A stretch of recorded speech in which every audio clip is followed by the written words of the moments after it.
ተዋናዩ ዩናይትድ ስቴትስ ውስጥ ለምን ጥገኝነት እንደሚጠይቅ ሲናገርም በአሁኑ ሰዓት ስልጣን ላይ ያለው ገዢ መደብ በሰላማዊ የኢትዮጵያ ሕዝብ ላይ እያደረሰ ያለው ግድያና ሰቆቃ ሕሊናዬን እረፍት ስለነሳው ነው ይላል። አዲሱ አበበ ባጭሩ አወያይቶታል። እንግዲህ ስወጣ ሀገሬ በእርግጥ ለጉብኝት ሰላም ነበር የመጣሁት።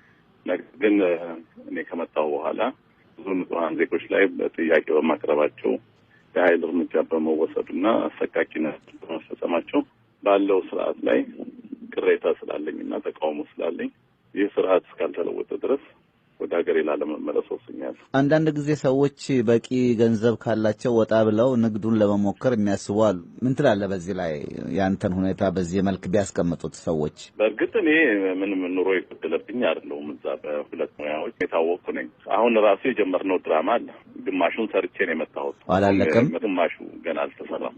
ያን ሁሉ ወስኜ ነው። ምንም ይሁን ምንም የፈለገው የገቢ ምንጭ ቢቀር ሰው ሀገር መጥተህም ባለሙያ ስለሆንኩኝ እንደምሰራ ተማመናለሁ። በአንተ ላይ በግል የደረሰ ነገር አለ አቶ ዝና? በእኔ ላይ የደረሰ ሳይሆን ያው በህዝቡ ላይ የሚደርስ ጉዳት በተለይ በአማራው፣ በኦሮሞ፣ በኮንሶ በአሁኑ ሰዓት ያለው በየጊዜው እየጨመረ ነው የሄደው በተለያዩ ብሔረሰቦች ላይ እና በዚህ ምክንያት እኔ ላይ የደረሰ ነው ብዬ ነው የማምነው። ይሄን በህዝቡ ላይ የደረሰው ሰቆቃ ለማንም መርጦ የሚተው አይደለም።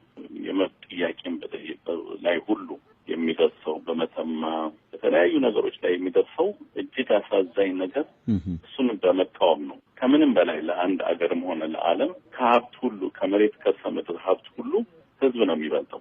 ስለዚህ ህዝብህን የመብት ጥያቄ ይሄ ነገር ከፍቶኛል ብሎ ባነሳ ጊዜ መልሱ ጥይት ነው ብሎ መመለስ በጣም እጅግ አሳዛኝ ነው፣ የማይጠበቅ ነው በዚህ ዘመን። ከሀገር ከመውጣት በፊት ነው ለመቅረት የተዘጋጀህ ወይስ ከመጣህ በኋላ ነው ሀሳብክን የቀየርከው አቶ ዝና? ከሀገር ስወጣ በሰላም ነው የወጣሁት። እንደ ማንኛውም ሰው አገር ጎብኝቼ ለመመለስ ነው። እዚህ ሆኜ የምሰራው ወገኖቻችን፣ ዘመዶቻችን፣ የቅርብ ሰዎች ሁሉ ተጠቁ መሆኑን አረጋግጫለሁ። ስንት ጊዜ ሆነ እዚህ አሜሪካ አሁን በጉብኝት ላይ?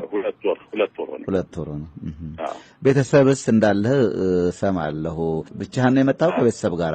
የሚገርመው ነገር ደግሞ ልጄንም ይዤ ነው የመጣሁት። የ8 ወር ልጅ አሁን 9 ወሯ ነው። በ7 ወሯ ነው ይዤ የመጣሁት። አሁን 9ኛ ወሯ ነው።